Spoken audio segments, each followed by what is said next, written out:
मेरी ओर मेरी दृष्टि उधर जा रही है।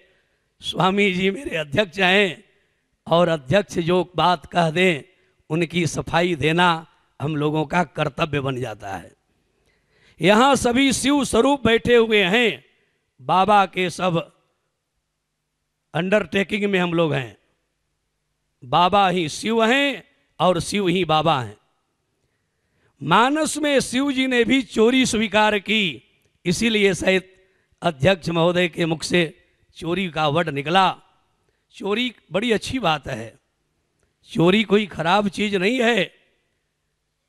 शिव जी ने कह दिया, हे गिरजे मैंने भी एक बार चोरी किया और एक कहूँ निजी चोरी, और एक कहूँ निजी चोरी, सुनु गिरिजा अति दृढ़ मति तोरी। गिरिजा जी ने कहा, महाराज चोरी का वर्ड आपसे आपके मुख से अच्छा तो नहीं लग रहा है, लेकिन मान लिया जाए आपने महादेव होकर यदि चोरी किया तो एक प्रश्न है भगवान, असली चोर आप थे कि नकली चोर थे? मतलब असली चोर कभी अकेले चोरी करने नहीं जाता, सहायक भी साथ में लेकर ग्रुप में जाता है। और किसी जन धन का अपहरण चोर नहीं करता, वो तो आनंद कंद सचिदानंद परमानंद भगवान का सौंदर्य सुधा का चोर होता है। ताल ठोकर शिव जी ने कह दिया, काग भूसुंडी संग हम दो मनुज रूप जा नहीं नहीं को वो। काग भुसुंडी साथ में थे, मैं भगवत सौंदर्य स्वरूप का चोर बनकर श्री अवध में गया। एक लाइन और बतला दूं, इसी तारतम्य में चूंकि गीता की बात चल रही है, गीता का जो सारांश है वो श्रीमद् भागवत से ही निकला है।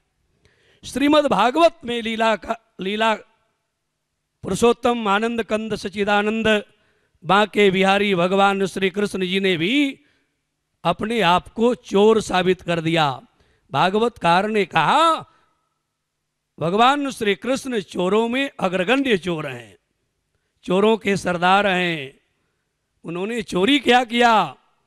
ब्रजे बसंतम नवनीति चौरम गोपांगना नाम च यदुकुल चौरम। अनेक जन्मार जिति पाप चौरम चौराग्रगण्यम पुरुषम नमामि। चौराग्रगण्यम पुरुषम नमामि।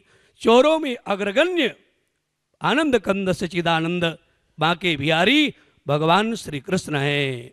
जन सामान्य की दृष्टि में भगवान श्री कृष्ण दधी माखन चुरा रहे हैं, गोपिकाओं के चीर चुरा रहे हैं। लेकिन भागवतकार कहते हैं अपने भक्त भक्ताओं के, ब्रज के गोप गोपिकाओं के जन्म जन्मांतर कोटि कल्पांतर के अर्जित पापों को दधी माखन के रूप में, वस्त्र के रूप में, चीर के रूप में भगवान श्री कृष्ण चुरा रहे हैं।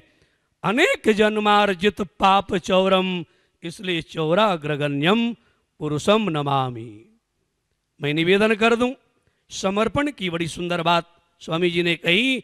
जब जीव समर्पण की दृष्टिकोण से भगवत मिलन की राह में अग्रसरित होता है, तब उसको भगवान आगे चलकर से मिलते हैं और गले से लगा लेते हैं।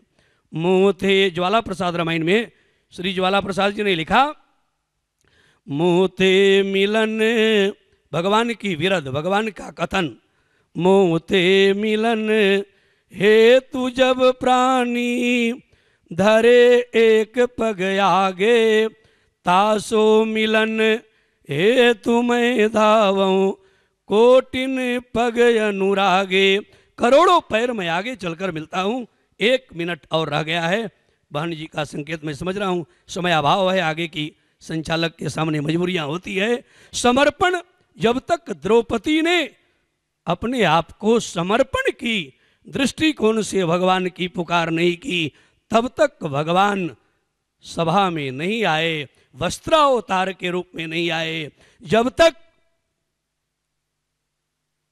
गज ने समर्पण की स्वर में परमात्मा की आवाज नहीं की, परमात्मा की टेर नहीं लगाई, जब तक शारीरिक दंभ से ओतप्रोत होकर ग्राह से लड़ता रहा, तब तक भगवान नहीं आए, नहीं सहायता किए।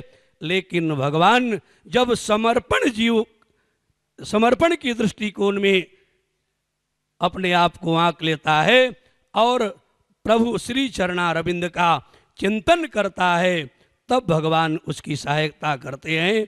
इन्हीं शब्दों के साथ आप लोगों का मंगलमय कामना करता हुआ मैं इस रूप में, इस भेष में, इस मार्ग में जो आया, उसके पीछे भी ईश्वरीय चुंबकीय शक्ति तो थी ही, लेकिन गुरु जी की कृपा थी, माता पिता की कृपा थी, और अनंत जन्मों से हम लोग इस भेष में, इस रूप में, इस मार्ग में सम्मिलित हैं और एक दूसरे के परिवार में ही, अलग अलग नहीं, एक परिवार से हम लोग जुड़े हुए हैं।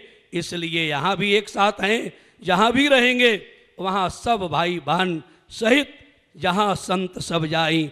विभीषण जी से भगवान ने कहा, समर्पित हो गए, जब लात मारकर रावण निकाल दिया और श्री चरण में भगवान के आ गए, तो भगवान ने विभीषण से कहा, विभीषण करे हूँ कल्प भरी राज तुम मोहि सुमरे मन माही, पुनि मम धाम पाइयहूँ जहाँ संत सब जाई।